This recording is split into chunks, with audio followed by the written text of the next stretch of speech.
আচ্ছা, এখানে আসছে একটা ভালো মনের মানুষ পাওয়ার আশায়। যদি কেউ সারা জীবনের দায়িত্ব নিয়ে তার পাশে রাখতে চায়, এক কথায় আমি বিয়ে করার জন্য। বিয়ে করার আপু কেমন আছে? জি আলহামদুলিল্লাহ। আপু আপনার নাম? আমার নাম রত্না। রত্না। আপু আপনার বাসা কোথায়? আমার দেশের বাড়ি বগুড়া। বগুড়াতে। পরিবারে কে কে আছে? পরিবারে বাবা মা নেই, বাবা মা ছোটবেলায় মারা গেছে। আমি ছোটবেলা থেকেই নানা মেয়ের কাছে বড় হয়েছে। 3 বছর হয়েছে আমার নানা মারা গেছে। এখন আমার নানি ছাড়া আমার কেউ নেই। আচ্ছা, তো আপনার বয়স কত? আমার বয়স 22 বছর। 22 বছর। তো আহ, আপনি আমাদের অফিসে কেন আসছেন? এখানে আসছে একটা ভালো মনের মানুষ পাওয়ার আশায়। যদি কেউ সারা জীবনের দায়িত্ব নিয়ে তার পাশে রাখতে চায়, এক কথায় আমি বিয়ে করার জন্য। বিয়ে করার জন্য সেটা ভালো মনের মানুষের আশায় আসছেন, তাই তো?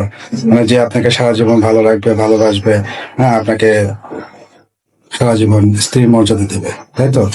আচ্ছা, দেখা যাচ্ছে আপু দেখেন অনেক দেশি প্রবাসী ভাই আছে, হয়তো হতে পারে আপনার থেকে একটু বয়স বেশি হতে পারে, বা হতে পারে তার প্রথম স্ত্রী মারা গেছে বা ডিভোর্স হয়েছে।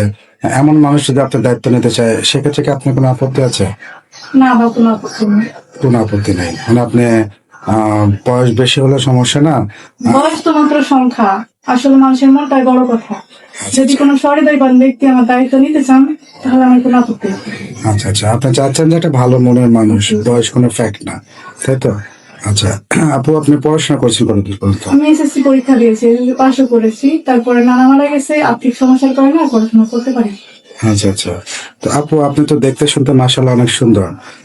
আসলে আপনি আমাদের অফিসে কেন আসছেন? আপনি চাইলেও তো এলাকাতে বিয়ে শাদী করতে পারতেন, আমাদের অফিসে কেন আসছেন? আসলে আমি এমন একটা গ্রাম থেকে আসছি, সেখানে যৌতুক ছাড়া বিয়ে হয় না। আর আমার তো বাবা মা নেই, নানি সেরকম সামর্থ্য নিয়ে যে আমাকে যৌতুক দিয়ে বিয়ে দেবে। আচ্ছা এই আচ্ছা, জন্য এখানে আসা। বুঝতে পেরেছি। আসলে বাংলাদেশে একটা প্রবলেম যে আসলে যৌতুক ছাড়া বিয়ে হয় না। একটা রিক্সা, মানে গরিব মানুষকে বিয়ে দিতে গেলেও একটা রিক্সা চায়। তো যাই হোক, আসলে দেখা যাক আমরা আপনার জন্য কি করতে পারি। আপনার ভিডিওটা হয়তো আমরা আমাদের ওয়েবসাইটে ছাড়বো। আর যদি কোনো সহায়তা ব্যক্তি আপনার কথা শুনে আপনার দায়িত্ব নিতে চায়, হ্যাঁ, তাহলে কি আপনি তাকে বিয়ে করবেন? জি অবশ্যই। আচ্ছা, যে আসলে আপনার বাসা যেহেতু বগুড়া, এখন টেকনাফ থেকে তেঁতুলিয়া যদি আপনাকে যদি প্রবাসে নিয়ে যেতে চায়, তো সেই ক্ষেত্রে আপনি, মানে সে যেখানে রাখবে আপনার থাকতে কোনো আপত্তি আছে? আল্লাহ তাআলা কপালে যেখানে লিখে রাখছে সেখানেই হবে, সেটা পৃথিবীর শেষ প্রান্ত হলেও এটা হবে। তো আমার কোনো আপত্তি নেই, বিয়ের পরে সে আমাকে যেখানে রাখতে চায় আমি সেখানেই থাকবো। আচ্ছা আচ্ছা আচ্ছা, তো যাই হোক, প্রিয় দর্শক শ্রোতা, শুনলেন আপু জীবনের গল্প। যদি আপুটাকে ভালো লেগে থাকে, তার দায়িত্ব যদি কেউ নিতে চান, তাহলে তার সাথে স্ক্রিনশট দিয়ে পাঠিয়ে দিবেন। আমরা তার সাথে যোগাযোগ করার চেষ্টা করবো। অযথা তো অডিও কল, ভিডিও কল দিবেন না। ধন্যবাদ।